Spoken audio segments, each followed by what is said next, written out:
The purpose of Faithbridge United Methodist Church is to build a bridge of faith for those who are disconnected from the church.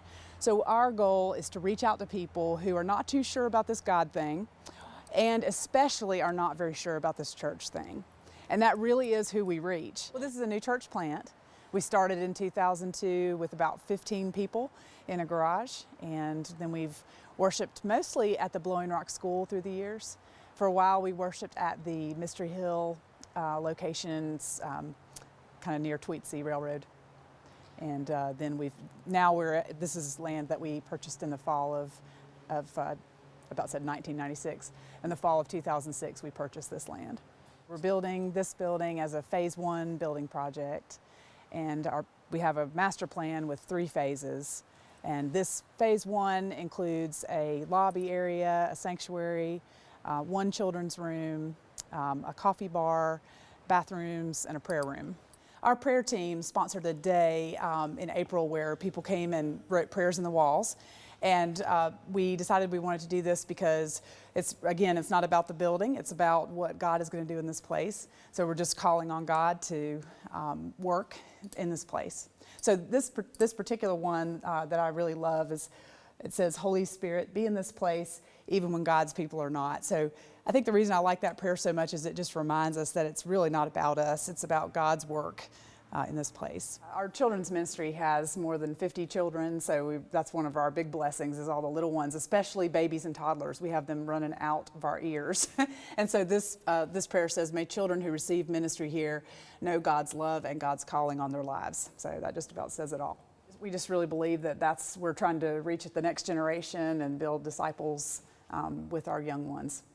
Feel a big responsibility for that. Hey, this is the Casting Bread Food Pantry at Faithbridge United Methodist Church. We are a client choice pantry, which means that our clients can come in and choose what they need and what they want. Now, when they come in the door, they start here and they fill out their paperwork right here. These are application forms and information forms that help us get to know people a little bit better. Probably the largest outreach we have is our food pantry ministry. It's called Casting Bread Food Pantry, and our assistant pastor, Tracy Karcher, runs the helm of that, and then there's a board that is involved in making that happen each week. And we open up our church office in the kitchen. We have a meal going on during food pantry hours, 2 days a week. People can come from 10:30 in the morning to 3 in the afternoon. They can shop for themselves so they can select the food that their family will eat. And it's just an excellent program. Very much of a feel of not that we're above you, but that we're partners with you. And that's the way we want it to be. And we have a lot of church people who are involved in ministry with people. And sometimes our volunteers will pray with people they meet. And so it's not just the physical needs, it's also spiritual and emotional support. We serve an area that covers about 4 or 5 different counties. And people are coming in for all different reasons. Sometimes they've lost a job, sometimes there's been a death in the family or an injury.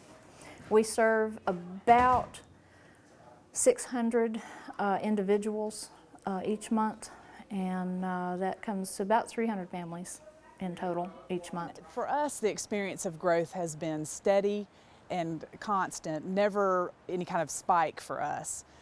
We draw from both Blowing Rock and Boone, and so some of the people that we draw are university people, but some are true Blowing Rock people, and that's really our mission. We're sent to Blowing Rock. We're the first year-round presence in Blowing Rock for the United Methodist Church. There are 2,000 verses in the Bible regarding the poor and our responsibility to them as the church, more than twice the number of all the verses on heaven and hell combined. Our youth ministry program is for 6th to 12th graders, and they actually meet 3 times during the week.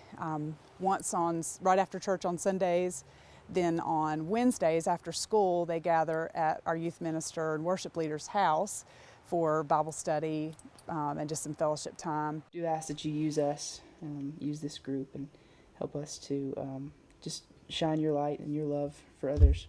When you start a new church one of the things you do in the beginning is you focus all on numbers. And then after a while, you realize that it's not just about that. When you first start planting a church, you just want anybody who will come through the doors and because you're trying to get this thing to live, you know. And then after a while you realize that it's really about quality and not quantity. But we also have seen the numbers grow steadily through the years, and so that's exciting. But we also have grown in terms of our discipling process. So we really have tried to go deeper with people, more than just come to a worship service. We really get people involved in our mission statement is actually connecting, nurturing, and serving in faith.